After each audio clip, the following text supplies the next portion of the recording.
कांग्रेस उपाध्यक्ष राहुल गांधी आज राजस्थान और गुजरात के बाढ़ पीड़ित क्षेत्रों का दौरा करेंगे। आज राहुल गांधी बाड़ेमर में जेट प्लेन से उतरेंगे। साथ ही 9 बजे उनके बाड़मेर पहुंचने का कार्यक्रम है।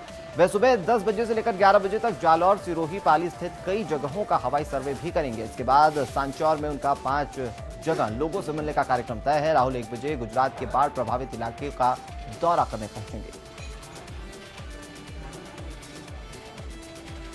एनडीए का कुंभाज और भी बड़ा हो सकता है। सूत्रों के हवाले से खबर है कि तमिलनाडु की सत्ताधारी पार्टी एआईएडीएमके आज बीजेपी लेड एनडीए का दामन थाम सकती है। इसके साथ ही आने वाले दिनों में मंत्रिमंडल विस्तार का भी इंतजार खत्म हो सकता है।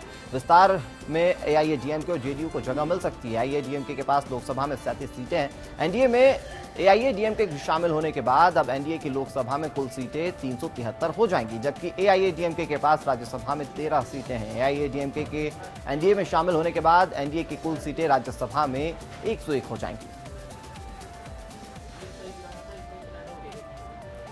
उपराष्ट्रपति चुनाव में एनडीए कैंडिडेट वेंकैया नायडू की जीत की रणनीति बनाने के लिए एनडीए की आज एक महत्वपूर्ण बैठक होनी है। इस बैठक में एनडीए के सभी पदाधिकारी उपराष्ट्रपति चुनाव के बारे में रणनीतियों को तैयार करेंगे। उपराष्ट्रपति पद के लिए होने वाली चुनावी लड़ाई में एनडीए कैंडिडेट वेंकैया नायडू और विपक्षी उम्मीदवार गोपाल कृष्ण गांधी के बीच सीधा मुकाबला है। गुरुवार को विदेश नीति पर राज्यसभा में चर्चा के दौरान सत्ता पक्ष और विपक्ष में जमकर नोकझोंक देखने को मिली। विपक्ष के तमाम सवालों और आरोपों पर विदेश मंत्री सुषमा स्वराज ने सिलसिलेवार तरीके से जवाब दिया। हालांकि कांग्रेस नेता उनके जवाब से संतुष्ट नहीं नजर आए। कांग्रेस ने साफ किया कि वे आज सुषमा के खिलाफ 2 विशेषाधिकार हनन प्रस्ताव राज्यसभा में लाएगी। बिहार में मैट्रिक और इंटरमीडिएट परीक्षा में खराब रिजल्ट देने वाले स्कूल के शिक्षकों, प्रधानाध्यापकों और संबंधित जिले के शिक्षा पदाधिकारियों को जबरन रिटायर किया जाएगा। गुरुवार को शिक्षा विभाग की समीक्षात्मक बैठक में इन कार्रवाई करने का फैसला लिया गया है। इधर मुख्यमंत्री नीतीश कुमार ने भी इन कार्रवाइयों पर मुहर लगा दी है। 5% से भी कम रिजल्ट देने वाले स्कूलों के शिक्षकों, प्रधानाध्यापकों के साथ शिक्षा पदाधिकारियों पर भी कार्रवाई होनी है।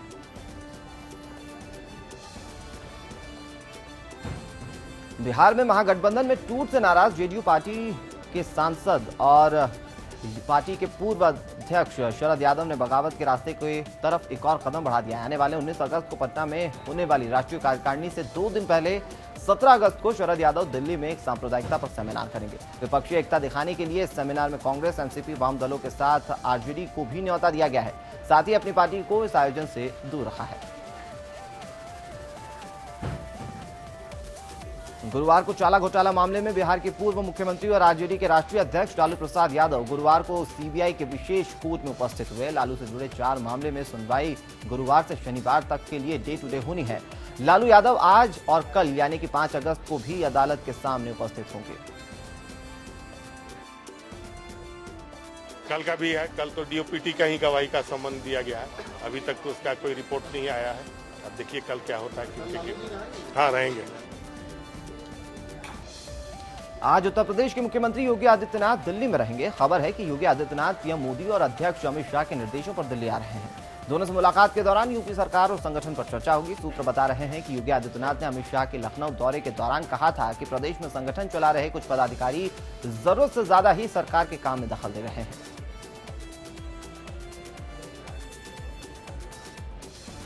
भारत में 100 से ऐसे ज्यादा पुल हैं जो खतरनाक स्थिति में हैं। इनकी हालत इतनी जर्जर हो चुकी है कि ये कभी भी जमींदोज हो सकते हैं। गुरुवार को केंद्रीय सड़क एवं परिवहन मंत्री नितिन गडकरी ने खुद लोकसभा में इसकी जानकारी दी है।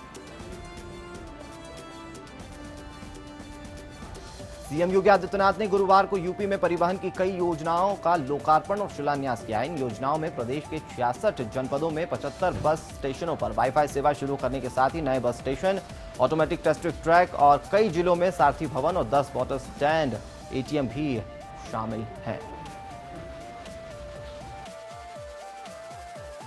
एक कमिश्नरी हेडक्वार्टर पर एक ड्राइविंग स्कूल का भी, जहां पर ड्राइविंग ट्रेनिंग के स्कूल को प्रारंभ करके कौशल विकास के क्षेत्र में जो युवा इस क्षेत्र में आगे बढ़ना चाहते हैं उनको ट्रैफिक के नियमों के साथ साथ सुरक्षित यातायात के बारे में पूरी जानकारी दे सकें। और उस दृष्टि से उसका एक पहला पक्ष है जिसको आज यहाँ पर परिवहन निगम ने इन 4 महीनों के अंदर अपनी तैयारी के साथ इसको प्रारंभ आज करने जा रहे हैं। मैं इसके लिए परिवहन विभाग को हृदय से साधुवाद दूंगा। सत्ता जाने से बौखलाई यूपी सरकार में रहे पूर्व कैबिनेट मंत्री ने सीएम योगी आदित्यनाथ पर अभद्र टिप्पणी कर दी। मंत्री जी ने सीएम को हाफ माइंड कहते हुए कम बुद्धि वाला शख्स कह दिया। शाहिद मंजूर ने यह बदजुबानी मेरठ के डीएम ऑफिस में की है। पूरा मामला मेरठ के डीएम ऑफिस का है, जहां पर डीएम को 12 बजे तक दफ्तर में न देखकर शाहिद मंजूर की बदजुबानी शुरू हो गई।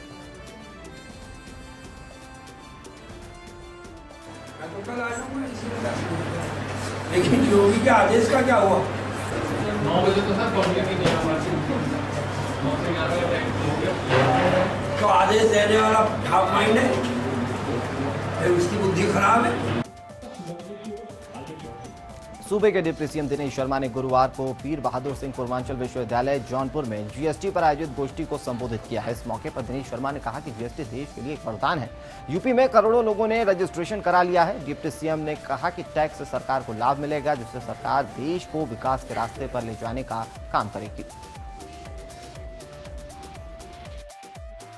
प्रत्येक विश्वविद्यालय में जीएसटी पर सेमिनार आयोजन का उत्तर प्रदेश सरकार ने निर्णय लिया है। इसका सीधा मतलब यह है कि व्यापारियों में और आम जनता में जीएसटी से उत्तर प्रदेश को होने वाले लाभ की जानकारी दी जा सके। जेएसपीएल फाउंडेशन की तरफ से दिल्ली के कमानी ऑडिटोरियम में राष्ट्रीय स्वयं सिद्ध सम्मान का आयोजन किया गया। इस कार्यक्रम में इस्पात मंत्री चौधरी वीरेंद्र सिंह ने मुख्य अतिथि के तौर पर शिरकत की है। इस सम्मान समारोह में अलग अलग क्षेत्रों में समाज के लिए काम करने वाले 21 लोगों को सम्मानित भी किया गया। सम्मान प्राप्त करने वाले सभी लोगों को 1 लाख की सम्मान राशि भी दी गई।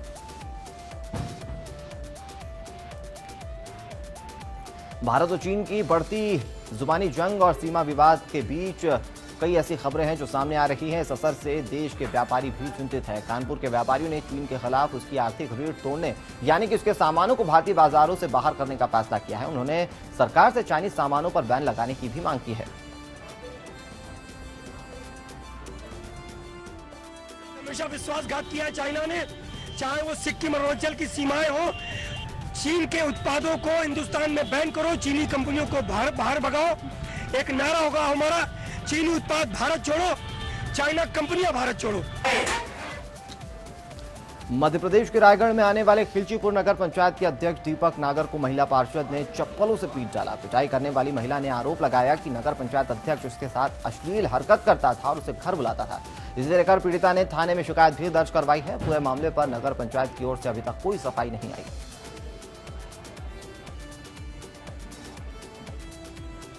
महाराष्ट्र के सोलापुर में रोज रोज छेड़खानी से परेशान एक नाबालिग लड़की ने खुदकुशी कर ली। लड़की ने अपने ऊपर पेट्रोल डालकर खुद को आग के हवाले कर लिया। यह हादसा सोलापुर के अनगर गांव में हुआ है, जिसे कुछ दिन पहले ही आदर्श गांव का पुरस्कार मिला है।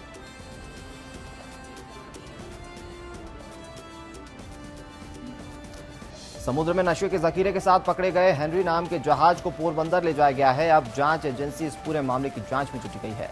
गौरतलब है कि इंडियन कोस्ट गार्ड ने समुद्र में एक ऐसे जहाज को पकड़ा था जिस पर 4,200 करोड़ रुपए का हेरोइन स्मगल करने का आरोप था।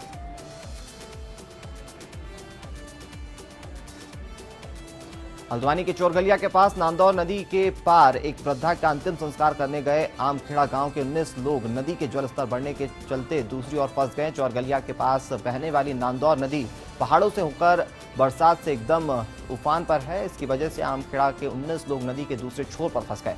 भयंकर बरसात के चलते देर रात तक प्रशासन रेस्क्यू करने की कोशिश करता रहा, लेकिन बरसात के कारण नदी का जलस्तर कम नहीं हुआ, लगातार बढ़ते चला गया, जिसकी वजह से रेस्क्यू नहीं हो पाया। फिलहाल सभी लोग नदी के दूसरी तरफ फंसे हुए हैं। प्रशासन नदी के पानी के कम इंतजार उसका कर रहे हैं कि वो कम हो जाए।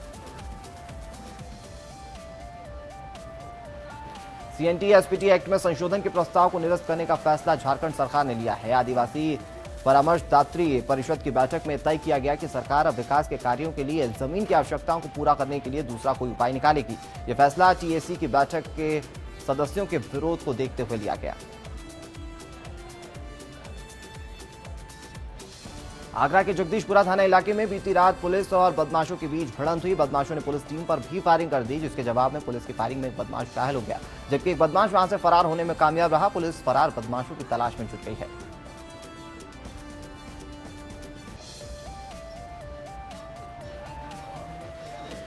आजमगढ़ में बीते दिन पुलिस ने मुठभेड़ में 15,000 के इनामी बदमाश जय सिंह जय हिंद यादव को मार गिराया है, जहां पर मुठभेड़ में 2 पुलिसकर्मी भी घायल हुए।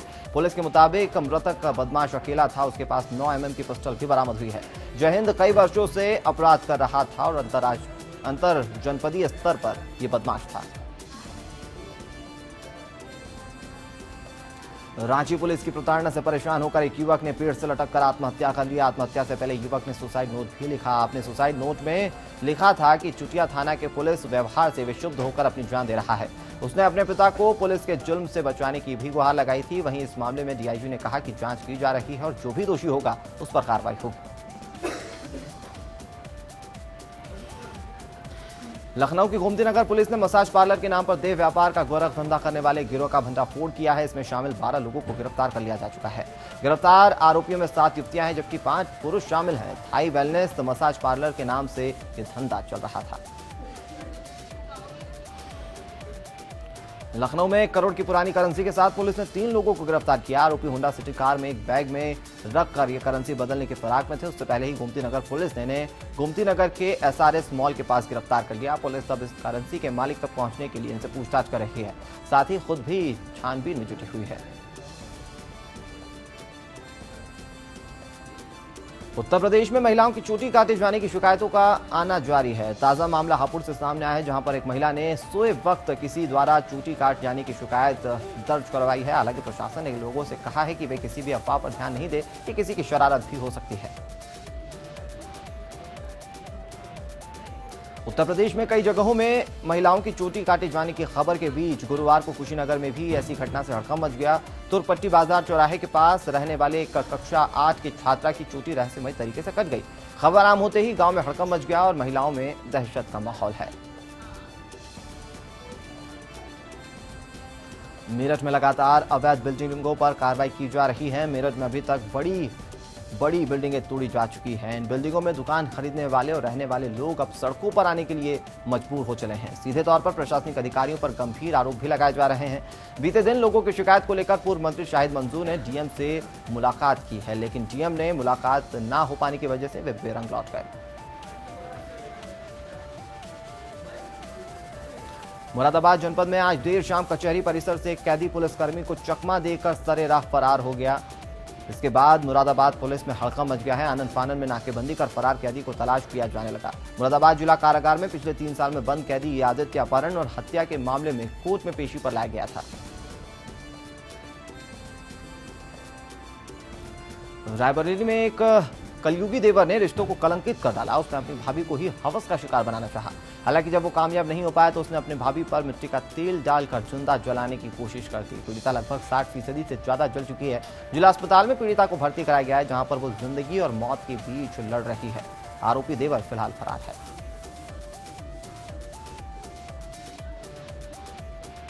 पिता के जेल जाने का खामियाजा उनके बच्चों को भुगतना पड़ रहा है। ऐसे ही एक शख्स के 2 बच्चों की शिक्षा को लेकर एक महफूज सामाजिक संस्था ने पहल की है और साथ ही डीएम प्रशासन से मिलकर प्रार्थना पत्र के माध्यम से दोनों बच्चों को स्कूल में दाखिला कराए जाने की गुजारिश की है। एडीएम प्रशासन ने दोनों बच्चों की स्कूल में दाखिला कराए जाने का भरोसा भी दिया है। मध्य प्रदेश में भी कत्लखानों के बंद करवाए जाने की मांग जोर पकड़ती नजर आ रही है। बीते दिन भोपाल के आदमपुर छावनी में चल रहे यांत्रिक कत्लखानों को बंद कराने को लेकर हुजूर विधायक रामेश्वर शर्मा ने महामहिम राज्यपाल को एक ज्ञापन भी सौंपा है। इस दौरान विधायक के साथ उनके सैकड़ों समर्थक मौजूद रहे। भारतीय जनता पार्टी के औद्योगिक विकास मंत्री सतीश महाना बीते दिन अचानक यमुना एक्सप्रेसवे प्राधिकरण पहुंचे और विकास कार्यों की समीक्षा की। उन्होंने यमुना प्राधिकरण के अंतर्गत बनने वाले बाबा रामदेव की कंपनी पतंजलि का भी मौके पर जाकर मुआयना किया।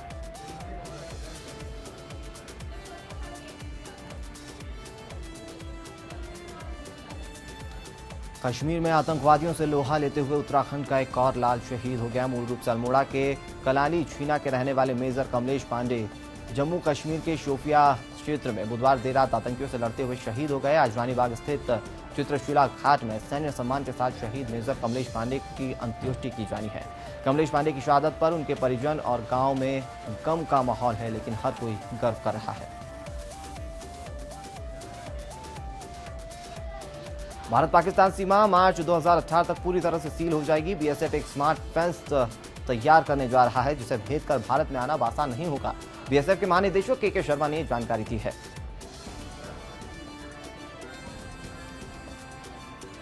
डोकलाम के मुद्दे पर चीन और भारत के बीच तनातनी बरकरार है। हालांकि अब चीन के रुख में नरमी नजर आ रही है। चीन ने पहली बार स्वीकार किया कि डोकलाम को लेकर उसका और भूटान का विवाद है।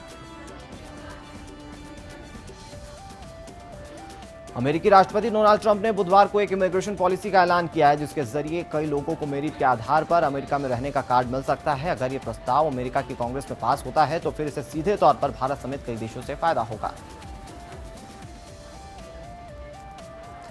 पाकिस्तान की सरकारी वेबसाइट ने 15 अगस्त की बधाइयां दी हैं। दरअसल ये पूरा मामला हैकिंग का है। किसी अज्ञात हैकर ने पाकिस्तान की सरकारी वेबसाइट को हैक कर 15 अगस्त की बधाई पोस्ट डाल दी थी। हालांकि कुछ देर बाद इसे ठीक कर दिया गया।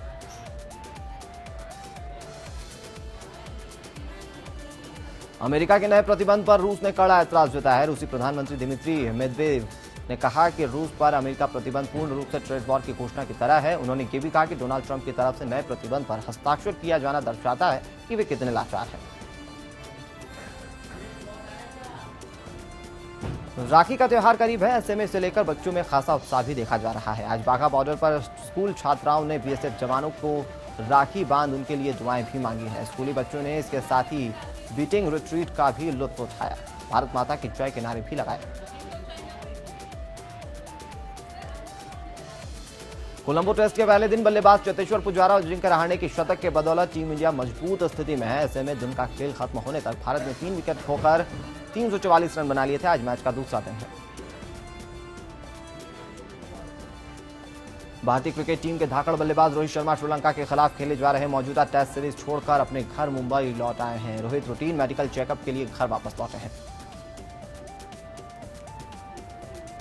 भारतीय हॉकी टीम के पूर्व कप्तान सरदार सिंह और पैरा ओलंपियन देवेंद्र झांझरिया को संयुक्त रूप से राजीव गांधी खेल रत्न पुरस्कार देने की घोषणा की गई है। सरदार सिंह ने जहां हॉकी में देश का सम्मान बढ़ाया, तो वहीं 36 साल के झांझरिया पैरा ओलंपिक में स्वर्ण पदक जीतने वाले पहले भारतीय हैं। बीसीसीआई की एक चूक की वजह से भारतीय महिला क्रिकेट टीम की कप्तान मिताली राज राजीव गांधी खेल रत्न पुरस्कार पाने की दौड़ से बाहर हो गई। बीसीसीआई खेल मंत्रालय को मिताली का नाम देने में चूक कर गया। ऑस्ट्रेलिया क्रिकेट में बोर्ड और खिलाड़ियों के बीच लंबे समय से चला विवाद अब खत्म होता नजर आ रहा है। इस विवाद के खत्म होने के साथ ही ऑस्ट्रेलिया के बांग्लादेश दौरे की तस्वीर साफ हो गई है। आमिर खान की अपकमिंग फिल्म सीक्रेट सुपरस्टार का ट्रेलर रिलीज हो चुका है। ट्रेलर को देखकर अंदाजा लगाया जा सकता है कि कहानी एक यंग फीमेल सिंगर की है जो परेशानियों के बावजूद खुद अपने दम पर मुकाम हासिल करना चाहती है। प्रधानमंत्री के स्वच्छ भारत अभियान के समर्थन में बनी फिल्म टॉयलेट एक प्रेम कथा को रिलीज होने के करीब एक हफ्ते का समय है और उससे पहले ही अक्षय कुमार ने अपनी एक और फिल्म पैडमैन के रिलीज होने की घोषणा कर दी है। फिल्म अगले साल 13 अप्रैल को रिलीज होगी। फरहान अख्तर की आने वाली फिल्म लखनऊ सेंट्रल का पहला गाना रिलीज हो चुका है। गाने का टाइटल कावा कावा है और सॉन्ग मीरा नायर की 2001 की फिल्म मॉनसून वेडिंग का है।